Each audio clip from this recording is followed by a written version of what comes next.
नमस्कार दोस्तों, आप सभी का स्वागत है आपके अपने चैनल मंशा जगत जननी में। दोस्तों, आज ये सुनते हैं तुलसी विवाह व्रत कथा के बारे में। धार्मिक मान्यताओं के अनुसार भगवान शालिग्राम और माता तुलसी का विवाह करने से वैवाहिक जीवन सुखमय हो जाता है। इस पावन दिन विधि विधान से पूजा अर्चना कर ये व्रत कथा अवश्य पढ़ें। इस पावन दिन भगवान शालिग्राम और माता तुलसी का विवाह किया जाता है। धार्मिक मान्यताओं के अनुसार भगवान शालिग्राम और माता तुलसी का विवाह करने से वैवाहिक जीवन सुखमय हो जाता है।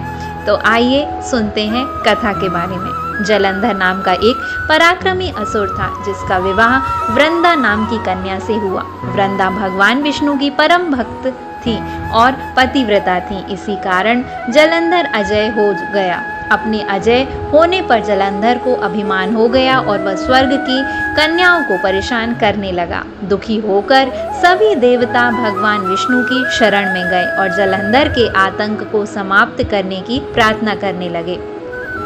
भगवान विष्णु ने अपनी माया से जलंधर का रूप धारण कर लिया और छल से वृंदा के पतिव्रत धर्म को नष्ट कर दिया। इससे जलंधर की शक्ति क्षीण हो गई और वह शुद्ध युद्ध में मारा गया। जब वृंदा को भगवान विष्णु के छल का पता चला तो उसने भगवान विष्णु को पत्थर का बन जाने का श्राप दे दिया।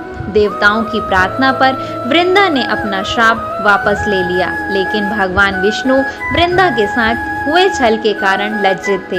अतः वृंदा के श्राप को जीवित रखने के लिए उन्होंने अपना एक रूप पत्थर रूप से प्रकट किया जो शालिग्राम कहलाया। भगवान विष्णु को दिया श्राप लेने के बाद वृंदा जलंधर के साथ सती हो गई। वृंदा के राख से तुलसी का पौधा निकला।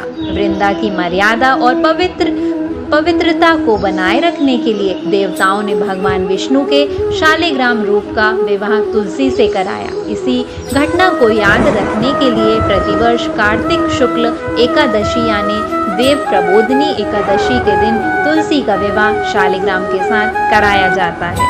शालिग्राम पत्थर गंडकी नदी से प्राप्त होता है। भगवान विष्णु ने वृंदा से कहा कि तुम अगले जन्म में तुलसी के रूप में प्रकट होगी और लक्ष्मी से भी अधिक मेरी प्रिय रहोगी। तुम्हारा स्थान मेरे शीश पर होगा। मैं तुम्हारे बिना भोजन ग्रहण नहीं करूंगा। यही कारण है कि भगवान विष्णु के प्रसाद में तुलसी अवश्य रखा जाता है। बिना तुलसी के अर्पित किया गया प्रसाद भगवान विष्णु स्वीकार नहीं करते। तो दोस्तों, यह थी तुलसी विवाह व्रत कथा।